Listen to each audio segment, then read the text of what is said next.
नमस्कार, मैं हूं अनिल वर्मा शेखर। रात के 10 बजे है और ये समय है बिग बुलेटिन का। आज रामपुर और आजमगढ़ में लोकसभा के उपचुनाव हुए हैं, प्रतिष्ठापूर्ण उपचुनाव हुए हैं। अभी 2022 का जो विधानसभा चुनाव निपटा है उसके बाद में ये पहले उपचुनाव हैं और दोनों सीटें बहुत महत्वपूर्ण हैं। रामपुर की सीट आजम खां के इस्तीफे से रिक्त हुई थी। आजम खां रामपुर शहर से विधायक हैं और आजमगढ़ की सीट अखिलेश यादव के विधानसभा सदस्य चुन जाने के कारण से रिक्त हुई थी। आजमगढ़ में धर्मेंद्र यादव के जो भाई हैं, चचेरे भाई हैं अखिलेश यादव के, वो चुनाव लड़ रहे थे। आज पूरे दिन मतदान और मतदान के दौरान समाजवादी पार्टी की ओर से शिकायतों का दौर चला है। पुलिस पर तमाम जगह अभद्र व्यवहार करने का आरोप लगाया गया है। बड़े पैमाने पर पुलिस और पीएसी और अर्धसैनिक बल तैनात किए गए थे दोनों सीटों पर। आजमगढ़ में 48.58% मतदान हुआ है और रामपुर में 40% मतदान हुआ है। रामपुर में 40 मतदान प्रतिशत कम होने का ठीकरा आजम खां ने सीधे सीधे प्रशासन और पुलिस पर फोड़ा है और तमाम से आरोप लगाए हैं, तमाम से ट्वीट किए गए हैं। उनकी पत्नी के द्वारा ट्वीट किए गए हैं, आरोप लगाए गए हैं, उनके पुत्र द्वारा आरोप लगाए गए हैं। आजमगढ़ में 13 उम्मीदवार थे इनमें, और रामपुर में 6 प्रत्याशी चुनाव लड़ रहे थे। ये प्रतिष्ठापूर्ण चुनाव था।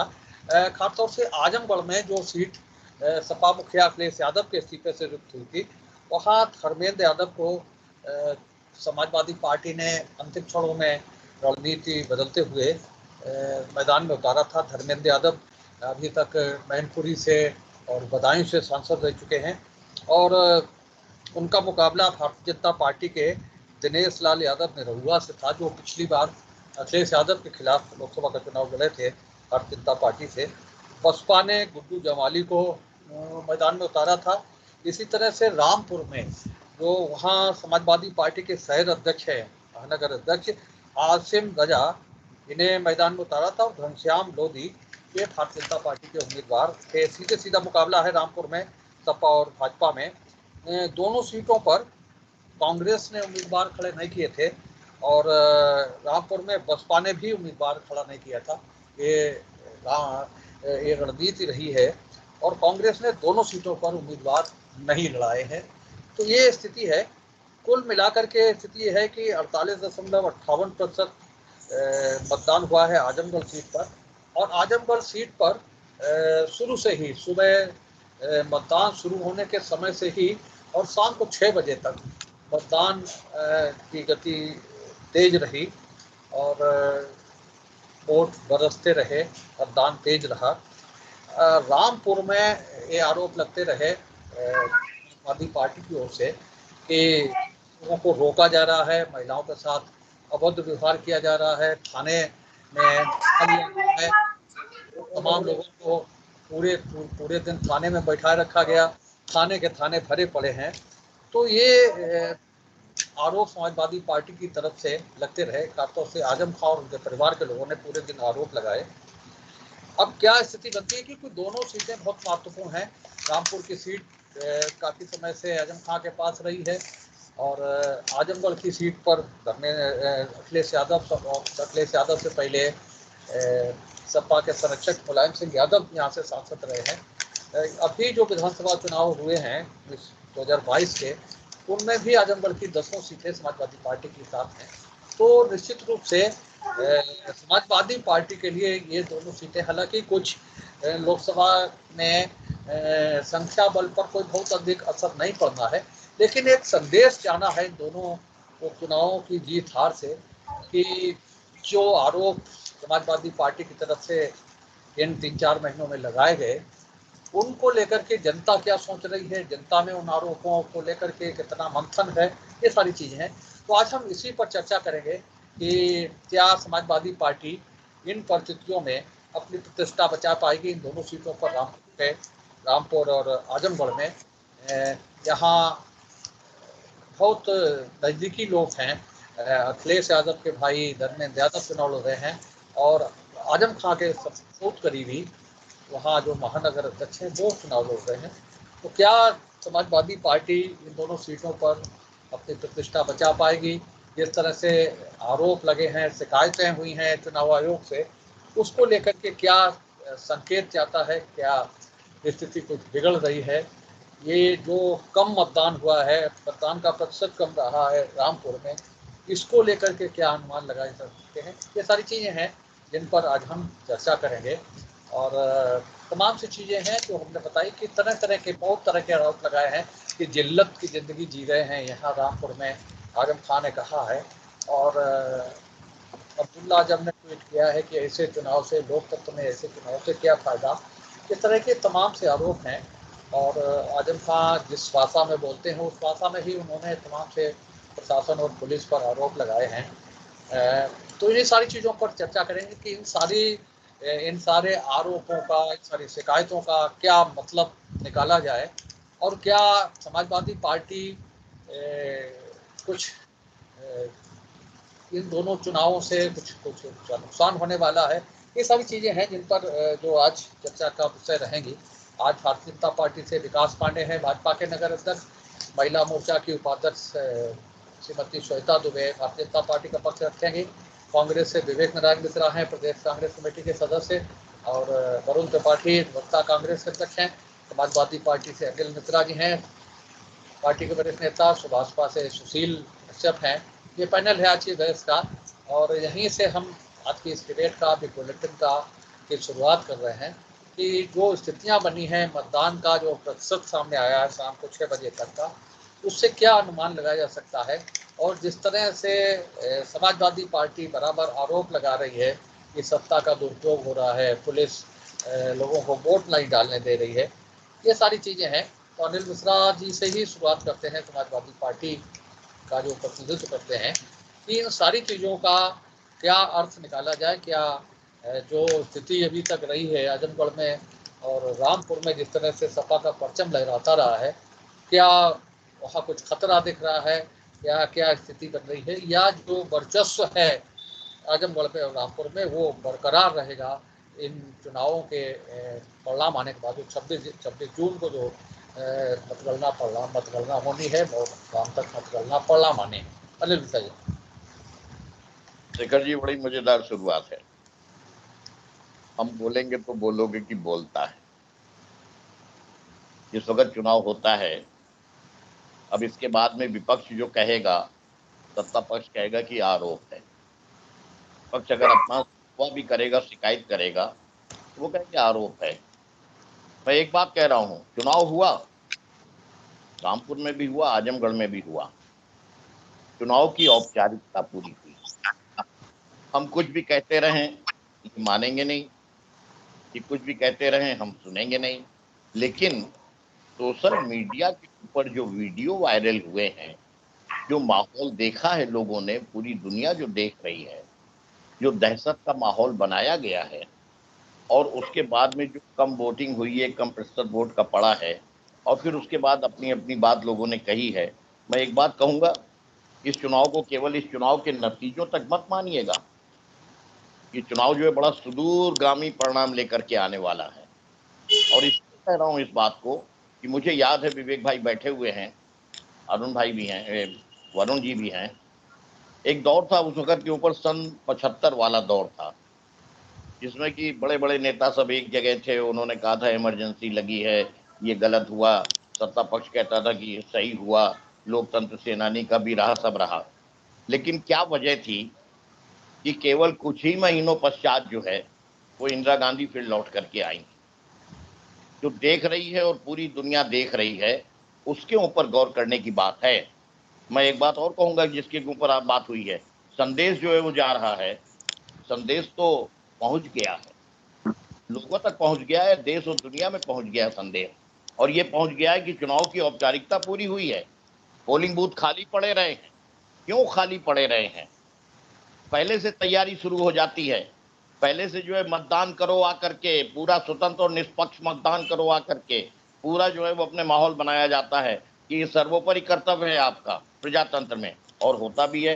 खैर, इस बात को जाने दीजिए, इसके ऊपर तो अगर जाएंगे तो हम तो सीधी बात कह रहे हैं कि हम कुछ कहें उस पर मत जाइए और वो कुछ कहें उस पर मत जाइए, जो वीडियो वायरल है और जो सत्यता है उस पर जाइए। एक बात बड़ा साफ कहूंगा, और इसलिए कह रहा हूं इस वक्त के ऊपर कि अब बात जो है वो बड़ी साफ साफ हो रही है कि दरिया का सारा नशा उतरता चला गया, दरिया का सारा नशा उतरता चला गया, मुझको डुबोया और मैं उभरता चला गया।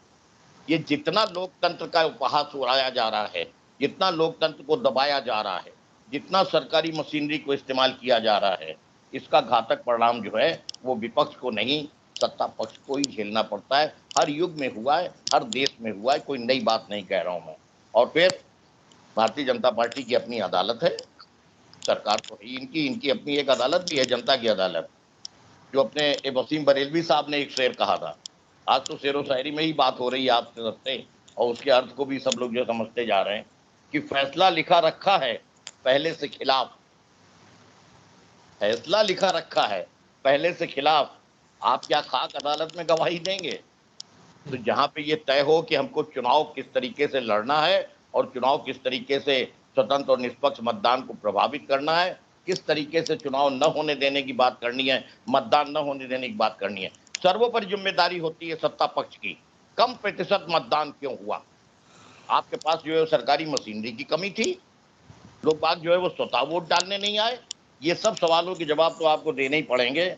और एक बात और है कि सारी दुनिया देख रही है हैरानी से, हमने दरिया पार करा कितनी आसानी से। ये एक वक्त का दरिया नहीं है, एक उपचुनाव नहीं है। आने वाले वक्त का भारत का भविष्य लिखा जाएगा कि वो लोकतंत्र का किस तरीके से भारत में अस्तित्व रहेगा अथवा नहीं रहेगा। ये जो शेर की सवारी हुई है, मैं बार बार ध्यान आकर्षित करता हूँ अनिल जी, कि शेर की सवारी करना बहुत आसान है, शेर के सवारी से उतरना बड़ा मुश्किल होता है। फिर खतरा ये होता है कि कहीं ये शेर जो है वो हम ही को न खा जाए। जितना छूट सरकारी मशीनरी को, जितना छूट पुलिस को, जितना छूट जो है गलत तरीके से इस्तेमाल करने में जो है वो करी जा रही है, आप कर लो शेर की सवारी। किसी न किसी दिन कहीं ना कहीं उतरने के किसी बिंदु पे आओगे, तब आप सोचने की बात करोगे। और मैं साफ कह रहा हूं कि इतिहास लिखा जा रहा है। जहां इतिहास लिखा जाएगा, जहां आपके कथन को भी लिखा जाएगा, जहां हमारे कथन को भी लिखा जाएगा, वहां पे सोशल मीडिया ने अपनी अपनी जो है वो अपने स्वायत्तता को किस तरीके से कायम रखा है और किस तरीके से जो है कैमरे की एक तीसरी चौथी आंख ने पूरी दुनिया को दिखाया है कि क्या हो रहा है। ये भी इतिहास के पन्नों में स्वर्ण अक्षरों से अंकित होगा। और नुकसान जो है वो जब भी होता है तो जुल्म करने वाले का होता है। बस दो शेर सुनाई देता हूँ, आपसे विदा ले रहा हूँ, उसके बाद में आप कहिएगा, हम सुनेंगे और उसके बाद में फिर हम देखेंगे क्या जवाब देना है। कि आकाशी आंख जुल्म से जब नम हो जाती है, अपने आप उम्र कातिल की कम हो जाती है। आप जो है मजलूमों के सहायक बनो, कातिल न बनो, यही हमारी शुभकामनाएं आपसे। और एक और है, आगे जो आप कहोगे मैं अभी से कह दे रहा हूँ, कोई नाराजगी भी नहीं होगी, विपक्ष के लोगों को नाराजगी नहीं होती कि उसके पास कीचड़ था, मेरे पास गुलाल, जिसके पास जो था उसने दिया उछाल। तो अब मैं इंतजार करूंगा, लेकिन जलते घर को देखने वालों, फूस का छप्पर आपका है। प्रजातंत्र में एक पक्ष विपक्ष होता है, एक पक्ष सत्ता पक्ष होता है। मतदान जो है सबको करना होता है, परिस्थितियां सबकी होती हैं। जलते घर को देखने वालों, फूस का छप्पर आपका है, उसके पीछे तेज हवा है, बाकी मुकद्दर आपका है। उसके कत्ल पे मैं भी चुप था, मेरा नंबर अब आया, मेरा नंबर अब आया, मेरे कत्ल पे आप भी चुप हैं, अगला नंबर आपका है। ध्यान रखिए, इतिहास बिल्कुल पूरा का पूरा इंसाफ करता है, दूध का दूध पानी का पानी करता है। विवेक जी, आपकी पार्टी तो उम्मीदवार ही नहीं लड़ा पाई दोनों जगह। नहीं, उम्मीदवार न लड़ाया जाने का फैसला तो हाईकमान का था।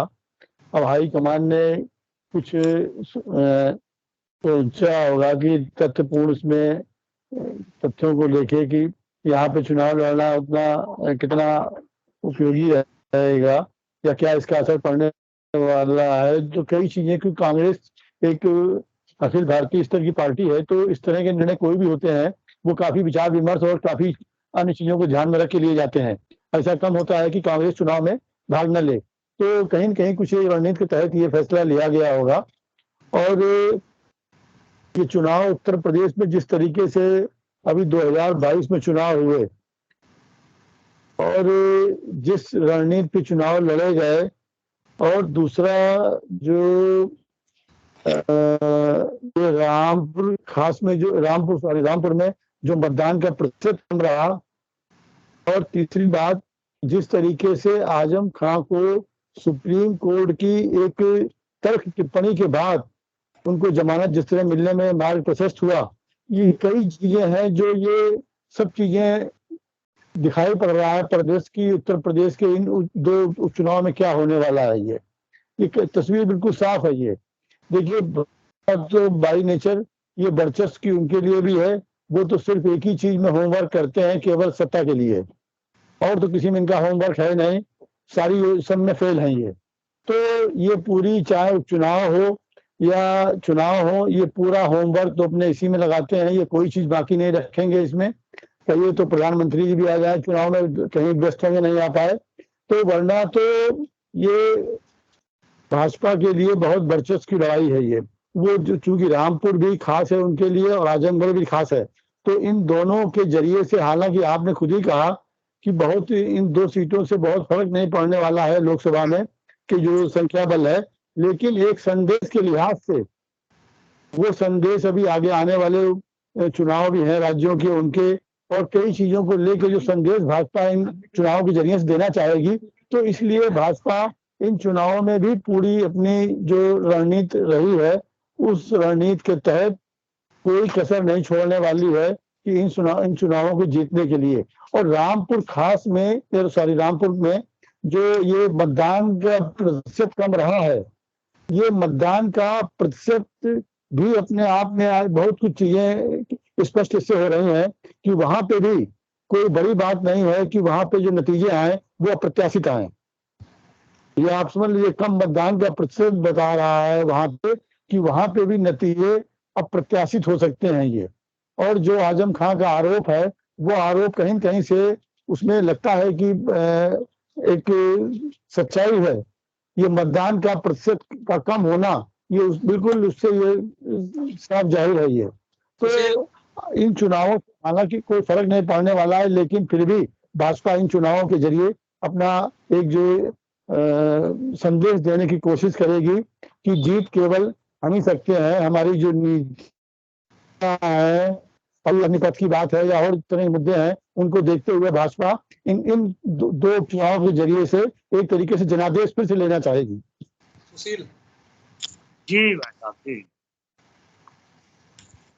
सबसे पहले तो मैं ये कहूंगा कि हमारे उत्तर प्रदेश की जनता का बहुत बड़ा दुर्भाग्य है कि उपचुनाव में वोट डालने की बजाय उनको कहीं ना कहीं दबाव में रखा गया। बहुत बड़ा दुर्भाग्य है। जहां पर सीटें नहीं निकलती हैं विधानसभा की, वहां पर अगर लोकसभा में जिस तरीके से दबाव जनता के ऊपर डालने के बाद में जनता को वोट न डालने के लिए कहा गया हो, तो क्या विपक्ष की पार्टी कभी जीतने के मूड में, जिताने के मूड में कभी जा नहीं सकती। दूसरी बात यह है कि आपने देखा और सभी लोगों ने देखे कि वीडियो वायरल हुए और सभी लोगों को पता है कि कितने आरोप प्रत्यारोप, सब पार्टी लगाना कोई बड़ी बात नहीं है। हमने अभी थोड़ी देर पहले एक वायरल वीडियो देखा था आजमगढ़ का, तो आजमगढ़ में आप जो है कि 10 की 10 सीटें जो है भाजपा के पक्ष में नहीं है विधानसभा की, लेकिन लोकसभा पर वो अपना बहुमत दिखा रहे हैं कि मैं जीत गए। तो सबसे बड़ी बात यह है कि जहां पर परसेंटेज ही कम पड़ी है, जहां वोट पड़ने नहीं दिया गया, तो वोट पड़ेगा नहीं। जहां पर वोट पार्टी का होता है, वहां अगर वोट रोक दिया जाए तो वोट पड़ेगा ही नहीं। तो परसेंटेज तो अपने आप कम होना लाजमी बात है। आजमगढ़ की बात अब रामपुर में आ जाइए। रामपुर में 56% वोट मुस्लिम है, वहां पर भी वोट रोक दिया गया। वहां का वोट 55% जो परसेंट है, वो वोट कहाँ चला गया? तो क्या भारतीय जनता पार्टी को तो मिला नहीं, वो कहीं किसी को नहीं मिला, तो वोट पड़ा नहीं। तो सबसे पहली बात यह है कि सबसे दुर्भाग्यपूर्ण रहा है जनता का कि वोट डालने नहीं दिया गया। 37% 45% पोलिंगें रही जिले की, और जब निष्पक्ष चुनाव होते हैं तो वोट बैंक बढ़ता है। तो यहाँ पर सिटी कस्बे की पहले कहा गया था कि विधानसभा के चुनाव में देख लीजिए सबसे सदर में कम वोट पड़ा तो खतरा हो सकता है, लेकिन वहां भी सदर में भी कम पड़ने के बाद में भी खतरा नहीं हुआ। भाई भारतीय जनता पार्टी ने सीटें जीती, कैसे जीती, कहाँ से जीती, ये पता नहीं। हम तो ये कहना चाहते हैं कि ईवीएम को छोड़ करके आप बैलेट पेपर से चुनाव कराइए, बैलेट पेपर का प्रयोग कीजिए, ईवीएम छोड़ दीजिए, तो आपको खुद पता लग जाएगा कि बैलेट पेपर से हम जीतते हैं या ईवीएम से जीतते हैं, आपको खुद पता लगेगा। और उपचुनाव की बात रही, उपचुनाव में भी तो साहब लगभग ईवीएम से ही चुनाव करवाए गए। तो यहाँ पर ये थोड़े 2 ही पोलिंगें थी, आप बैलेट पेपर से चुनाव करवा के देख लेते, तो आपको पता लग जाता कि कितना हम आगे हैं, कितना पीछे हैं। अब विधानसभा के चुनाव में भी आपने देखा होगा कि बैलेट पेपर से चुनाव हुआ तो बैलेट पेपर से मैं कितने पीछे रहे, ईवीएम जब चालू हुआ तो ईवीएम से मैं आगे हो गए। आपने कई चीजें देखी होंगी। और आरोप प्रत्यारोप तो लगाना एक बात है कि आजम खान को साहब को दिखाई दिया होगा कि हमारी पब्लिक किस तरह से वोट डालने में असमर्थ रही, उसको किस तरह से दबाव उसके ऊपर डाला गया, उन्होंने वोट नहीं डाल पाए, परसेंटेज कम पड़ा। वही आजमगढ़ में आप देख लीजिए, वहां पर भी यही हाल रहा है कि उनके ऊपर जो है दबाव डालते रहे, लास्ट में जो है मतदान डालने नहीं दिया गया उनको बाहर कर दिया गया कि आप टाइम हो गया। टाइम होने का मतलब है जितना लोग अंदर आ जाए उसको वोट डालने दिया जाए, और जितना लाइन में लगा है उसको वोट डालने दिया जाए। लेकिन वहां पर तो पूरा पोलिंग ही रोक दी गई। ईवीएम पर भी जो है कह दिया गया कि यहाँ पे वोट आपका पड़ चुका है। तो ये चीज होती है साहब। वरुण, अरे वरुण त्रिपाठी,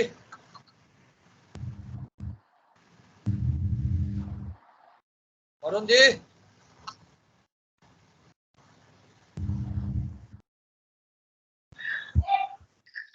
चलिए श्वेता जी बोलिए।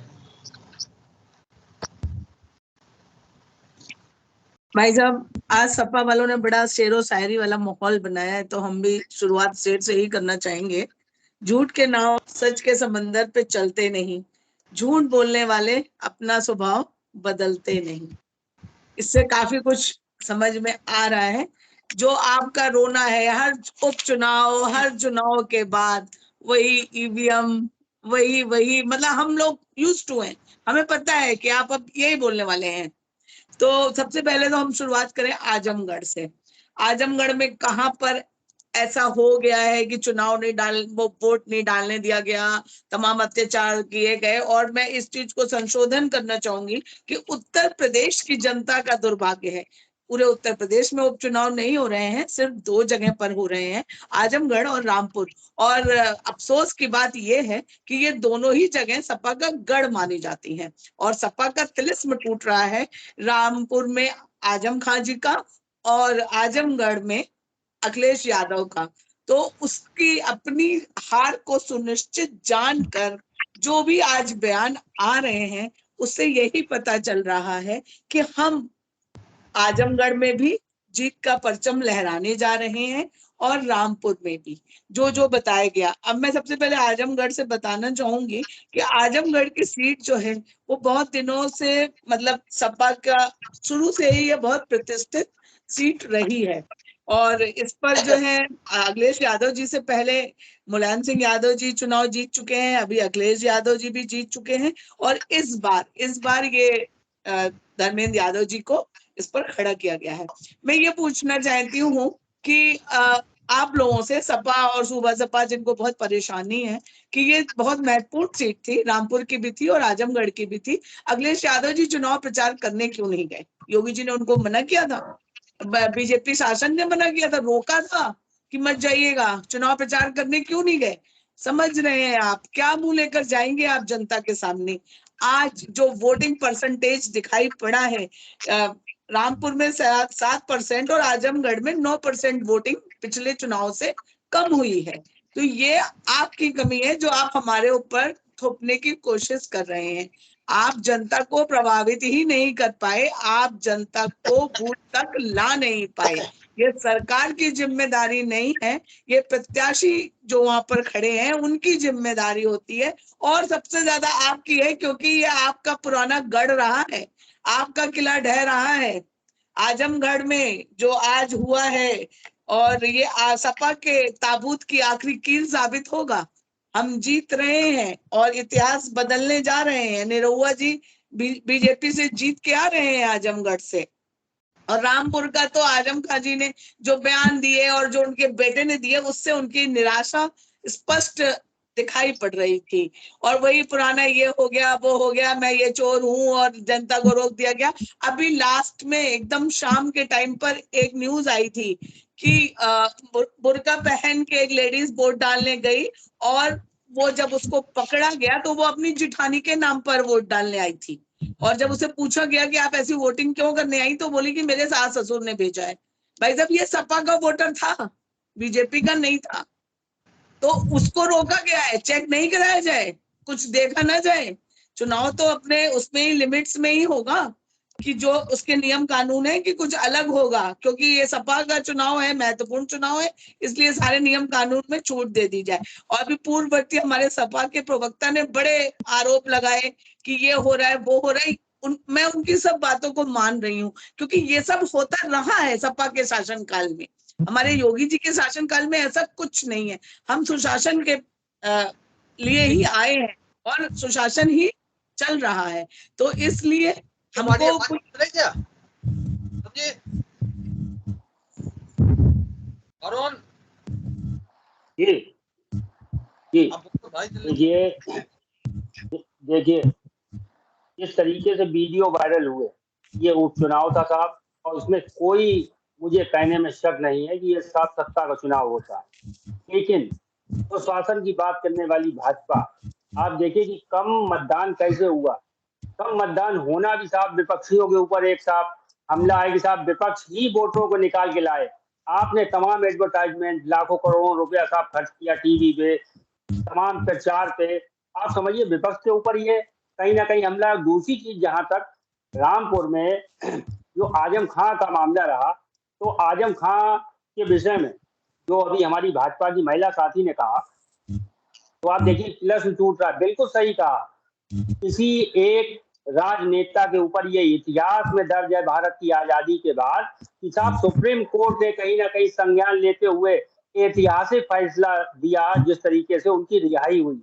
उत्तर प्रदेश सरकार में जिस तरीके से उनके जिले में साहब उनके ऊपर किस तरीके की फर्जी FIR लॉन्च की गई। आप साहब देखिए कि इतने बड़े लेवल का मंत्री, बकरी चोरी हो, शराब हो, लूट हो, तमाम ऐसे मुकदमे उनके ऊपर फर्जी लगाए गए, जिसमें कहीं ना कहीं सुप्रीम कोर्ट ने भी ये स्वीकार किया है कि इस तरीके से किसी व्यक्ति को साहब फांसा गया। और इसमें कोई दो राय नहीं। हमारी भाजपा की साथी कह रही है कि साहब उनके बयान हताशापूर्ण है।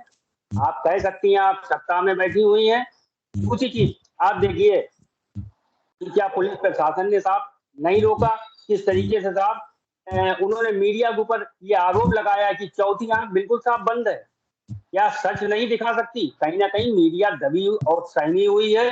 दूसरी चीज आप देखिए महिलाओं को किस तरीके से बंद किया गया है। तो ये काफी सोचने वाला विषय है, और ये सत्ता का खुल्लम खुल्ला दुरुपयोग है। चाहे पूर्व में जिला पंचायत के चुनाव रहे हों या तमाम ऐसे चुनाव रहे हों जिसमें भाजपा ने अपनी पूरी शासन सत्ता का पूरा खुल्लम खुल्ला दुरुपयोग किया है, वो कहीं ना कहीं आजमगढ़ हो और चाहे रामपुर हो, दोनों जगह हम लोगों को जिस तरीके से वीडियो वायरल हुए हैं साफ साफ देखने को मिल रहा है। विकास पांडे भाई साहब बहुत बहुत धन्यवाद। मैं एक बात कहना चाहूंगा, मैंने धैर्यपूर्वक सभी लोगों को सुना। प्रोपोगंडा पॉलिटिक्स बंद करे विपक्ष, क्योंकि जनता ने नकार नहीं दिया है, हाशिए पे पहुंचा दिया है। और मुझे लगता है कि अगर सकारात्मक राजनीतिक कर नहीं सकते तो सोच को तो सकारात्मक विकसित करिए। 40% से ज्यादा मुस्लिम है रामपुर में और आजमगढ़, और कई बार आपके सांसद विधायक रहे हैं, और आप बता रहे हो आजमगढ़ में तो 10 के 10 विधायक समाजवादी पार्टी। मुझे ये नहीं समझ में आ रहा है कि इतनी जबरदस्त आपके अप्रोच होने के बाद आखिर कहां कमी रह जा रही है, जो समाजवादी पार्टी के प्रवक्ताओं को ये भरोसा नहीं हो रहा है कि वो आजमगढ़ जीत रहे हैं, रामपुर जीत रहे हैं। मुझे लगता है कि इनका ये भरोसा ना होना भारतीय जनता पार्टी को बहुत बड़ा कॉन्फिडेंस दे रहा है। और भारतीय जनता पार्टी के कार्यकर्ता ने ऐसे कई उलटफेर किए हैं। आपने राजनीति को बहुत करीने से कवर किया है एडिटर महोदय, आपने देखा होगा कि कई ऐसे निर्णयों को हमने पलट दिया है। शामली हो चाहे आपका मुजफ्फरनगर हो, ऐसी कई सीटें थी जहां पर हमने ऐसे इतिहास दोहराए हैं जो कभी नहीं हुए उत्तर प्रदेश की राजनीति। और समाजवादी पार्टी के प्रवक्ताओं का जो भय है, जो डर है और जो शंका है, इस डिबेट के माध्यम से उन्होंने जाहिर कर दिया है कि शायद रामपुर और आजमगढ़ दोनों ही सीटें वो हार रहे हैं। और ये हार हो भी क्यों ना, मुझे लगता है कि क्योंकि विश्लेषण का विषय नहीं है ये, क्योंकि विश्लेषण करना मुझे लगता है समाजवादी पार्टी और कांग्रेस के बस की बात नहीं। कांग्रेस के लिए तो कहीं क्या, मुझे लगता है कि समाजवादी कम कांग्रेस, मुझे बहुत जल्द इस बात की खुशी होगी कि कांग्रेस अपना चुनाव चिन्ह सरेंडर करके साइकिल की सवारी करे, वो ज्यादा बेहतर रहेगा, क्योंकि प्रत्याशी लड़ाने की आज स्थितियां भी नहीं बन रही हैं। और हर डिबेट में आप देखिए समाजवादी पार्टी को डिफेंड करते नजर आएंगे। अपना कोई विजन नहीं रह गया है, अपना कोई मिशन नहीं रह गया है। उधार की कांग्रेस, उधार की राजनीति और उधार की पार्टियों का सपोर्ट करने पे तुले हुए हैं समाजवादी कांग्रेस के लोग। तो कांग्रेस को लेकर के मैं कोई टिप्पणी नहीं करूंगा। हाँ, इतना तय है कि समाजवादी पार्टी के लोगों की जो राजनीतिक महत्वाकांक्षाएं हैं वो अब धूल धूसरित हो रही हैं। मुझे लगता है कहीं ना कहीं आपको याद होगा केशव देव मौर्य जी, जिनकी पार्टी से गठबंधन किया था, और उस गठबंधन के बाद मुझे उम्मीद थी कहीं ना कहीं जब गठबंधन से चीजें होती हैं तो उसके बाद चीजें ये देखी भी जाती हैं, कई चीजें करी भी जाती हैं कि आपको कौन मिला, आपको धर्मेंद्र यादव मिले। पूरी समाजवादी पार्टी में कोई ढंग का नेता नहीं था। बदायूं ने जिन्हें नकार दिया, 2-2 बार सांसद रहने के बाद बदायूं की जनता ने जिन्हें उन्हें नकार दिया, और नकारने के बाद आजमगढ़ में केवल इस बलबूते चले गए क्योंकि उनका M/Y फैक्टर काम कर सकता है, जातिगत आंकड़े काम कर सकते हैं। यानी विकास से कोसों दूर थी समाजवादी पार्टी और समाजवादी पार्टी के नेता। परिवारवाद में घिरी हुई पार्टी केवल जातिवाद पे आधारित राजनीति कर रही है और व्यक्तिवाद पे आधारित राजनीति कर रही है। भारत का भविष्य क्लियर हो चुका है। मैं आपके इस मंच के माध्यम से भाई साहब कह देना चाहता हूं कि ये क्लियर हो चुका है कि परिवार ही पार्टी मानने वालों की स्थितियां क्या है पूरे देश में। ये आपको उदाहरण आज भी देखने को मिल रहे हैं, और जिनकी पार्टी, जिनका परिवार है, और वो भी उदाहरण आपको देखने को मिल रहे हैं।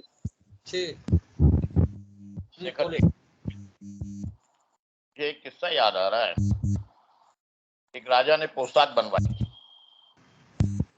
वाला भी बड़ा होशियार था। करोड़ों रुपए उसने राजा से लिए और उसके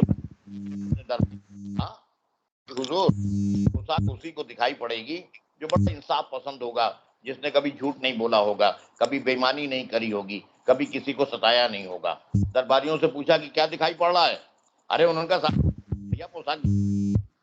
राजा से पूछा गया, अब राजा ने भी कहा यार कुछ दिखाई तो पड़ नहीं रहा, लेकिन अगर मैंने बोला कुछ तो उसके बाद माना जाएगा कि साहब ये तो जो है अपने इंसाफ पसंद नहीं, ये तो झूठ बोलने वाला, ये तो बेईमान आदमी। कहेंगे बहुत बढ़िया पोशाक है, कहेंगे जरा हुजूर दूसरे कमरे में बदल आइए। राजा गए, बदल भी आए, और जब लौट करके आए तब कहीं से पब्लिक में से एक आवाज आई थी कि देखिए राजा जो है वस्त्र ही है। मुझे किस्सा याद, इसलिए मैंने सुना दिया। बहुत साफ सी बात है, तिलिस्म टूटा है। पूरी दुनिया कैमरे की तीसरी चौथी है, उसने जो है वो अपने पूरे तिलिस्म ऐसे टूट रहा है, दुनिया को दिखा दिया। उसके बाद भी हम मुगालते में रहे कि तिलिस्म टूट रहा है, और मुंह क्या दिखाया जाएगा, मुंह क्या दिखाया रहा है, ये गिरेबान में करके देखना चाहिए। पूरी दुनिया जो है क्या देख रही है, और लोकतंत्र की स्थिति क्या देख रही है, और सत्ता पक्ष की स्थिति क्या देख रही है। क्या एक रोज पहले बंद नहीं किया? क्या दहशत का माहौल नहीं बनाया गया? आप कहते हो कि चाहिए जाए, जरा समय आप जो है लाठीचार्ज करवाने की बात करते हो, महिलाएं बुजुर्ग, वहां पे तो प्रचार हो जाता है कि गोली चल जाएगी। इसलिए कहीं पे भी बेकार की बातों को कहीं बीत ना जाए।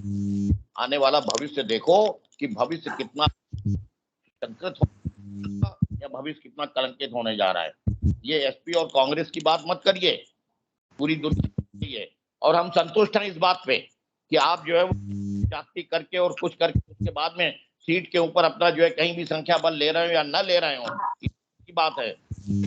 इसके बाद भी लोग देख रहे हैं कि अगर हिंदुस्तान में और उत्तर प्रदेश में प्रजातंत्र को बचाने की, प्रजातंत्र को रक्षा करने की बात करता है तो समाजवादी पार्टी। चलिए आपकी पूरी अपनी पार्टी का प्रजातंत्र नहीं बचा पा रहे हैं, अपनी पार्टी में प्रजातंत्र नहीं कायम कर पा रहे हैं, और वो यहाँ पर वो एक कहावत नहीं है, 100 चूहे खा के बिल्ली हज को चली, तो वो है समाजवादी पार्टी। तो मुझे लगता है कि पहले प्रजातंत्र आप अपने अंदर विकसित करिए, और आजमगढ़ में कोई ग्राउंड का नेता उतारे होते तो हमें भी आज खुशी होती कि अनिल मिश्रा जी को आजमगढ़ से प्रत्याशी बनाया गया है, तो मुझे खुशी होती समाजवादी पार्टी ने कम से कम अपने अंदर एक प्रजातंत्र को विकसित किया। लेकिन कामोवेश वही स्थिति है समाजवादी पार्टी के, ढाक के 3 पात। पापा आएंगे तो बेटा लड़ेगा, बेटा आएगा तो भतीजा लड़ेगा, भतीजा नहीं रहेगा तो चाचा लड़ेगा, चाचा नहीं तो ताऊ लड़ेंगे। अरे भाई अनिल मिश्रा जी कब लड़ेंगे? अनिल मिश्रा जी क्या लड़ाते ही रहेंगे चुनाव? क्या समाजवादी पार्टी का एक कार्यकर्ता चुनाव लड़ाने के लिए बना है? गुलाम नहीं है भाई पार्टी का कार्यकर्ता। आप लोग गुलाम बनाने पे क्यों तुले अपनी पार्टी के कार्यकर्ताओं की? कम से कम सुनिए, उनसे राय लीजिए, और ऐसे प्रत्याशियों को उतारना चाहिए था कि जिनसे लगे कि प्रजातंत्र मजबूत हो रहा है। अगर धर्मेंद्र यादव जैसों से, डिंपल यादव जैसों से प्रजातंत्र मजबूत होता तो समाजवादी पार्टी की स्थितियां नहीं होती। भाई साहब समझने का प्रयास करिए, मैं आपके हित की बात कर रहा हूं, अन्यथा आपका रिटायरमेंट हो जाएगा, आपको कभी चुनाव नहीं लड़ाएगी समाजवादी पार्टी। अनिल मिश्रा चुनाव लड़े ना हो, लेकिन अनिल मिश्रा पे कब्जे नहीं कर रहा है।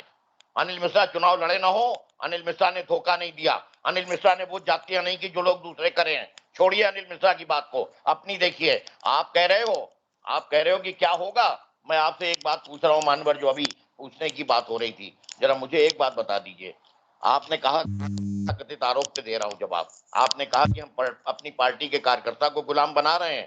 ठीक, जो अपने छोटे से आरोप का जवाब नहीं देते। आप तो पूरे उत्तर प्रदेश को गुलाम बना रहे हो, पूरे देश को गुलाम बना रहे हो, प्रजातंत्र को खत्म कर रहे हो, लोकतंत्र और संविधान की हत्या कर रहे हो। ये देखो आप बिल्कुल ठीक बात है, बिल्कुल ठीक बात है। हम एक भारत श्रेष्ठ भारत बना रहे हैं। हम इस मोतियों की माला को एक एक मोती बढ़ा रहे हैं। हम आपकी तरह पार्टी को गुलाम नहीं बना रहे हैं, हम अपने कार्यकर्ता को अपना गुलाम नहीं समझते। मुझे आपसे सिंपैथी थी, सहानुभूति थी भाई साहब। मैं ये समझता था कि आप मेरी भावनाओं की कद्र करेंगे। कम से कम आपकी पार्टी में आपकी कहने वाले नहीं है, हमारी भावनाओं को समझ लेते। मुझे लगता है अखिलेश यादव तो नहीं समझेंगे आपकी भावनाएं। नाम लिखा जाएगा, आपको अग्रिम बधाई। स्वर्ण अक्षरों में आने वाले इतिहास में आपका सबका नाम लिखा जाएगा, राजा का भी, दरबारी का भी, वहां पहुंचे मनसबदारों का भी, कि राजा जो है बहुत अच्छी पोशाक पहने हैं। आपका नाम लिखा जाएगा।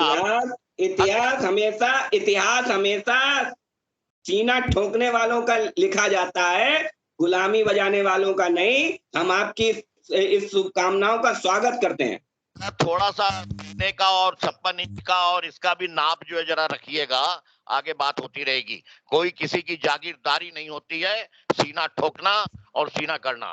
सीना वो ज्यादा ठोक लेते हैं कि जिनको कि कहना नहीं आता, सुनना नहीं आता है।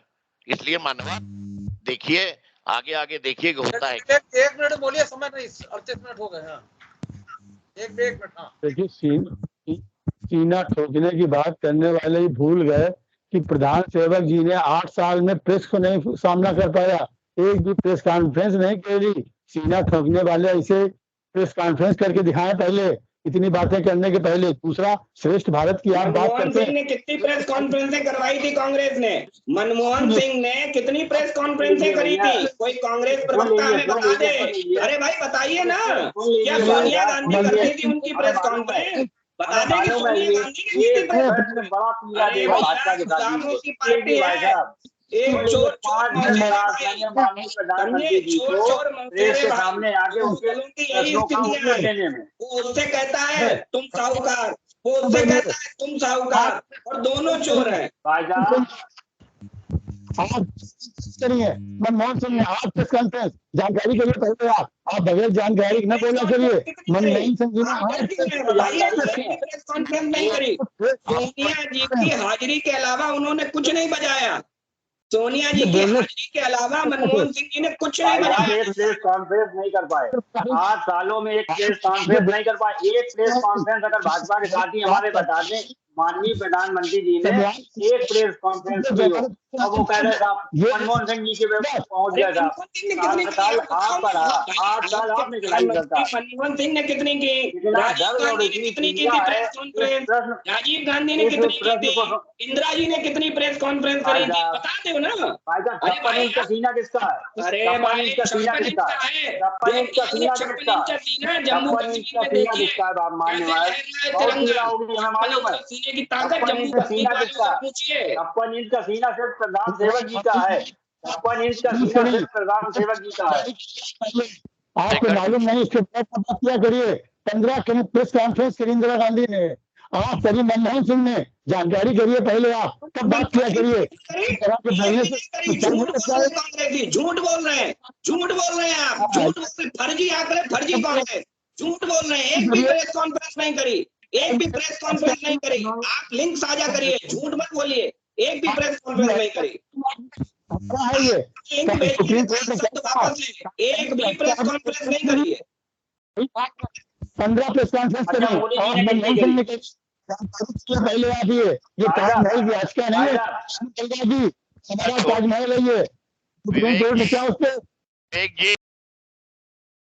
चलिए, समय हो गया है। आज हम लोगों ने चुनाव पूर्व की जो स्थिति है, मतगणना पूर्व की स्थिति है, मतदान का जो रुझान रहा है, उससे चुनाव का आकलन किया है। क्या स्थिति रहेगी आजमगढ़ में और रामपुर में, ये 26 जून को स्पष्ट होगा।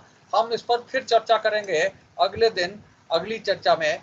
तब तक के लिए इजाजत दीजिए। आप सबका आज की चर्चा में भाग लेने के लिए बहुत बहुत धन्यवाद। विवेक जी का, श्वेता जी का, विकास का, वरुण का, अनिल मिश्रा जी का, सुशील का बहुत बहुत धन्यवाद। हम फिर मिलते हैं अगली चर्चा में, अगले विषय पर। तब तक के लिए इजाजत दीजिए। शुभ रात्रि।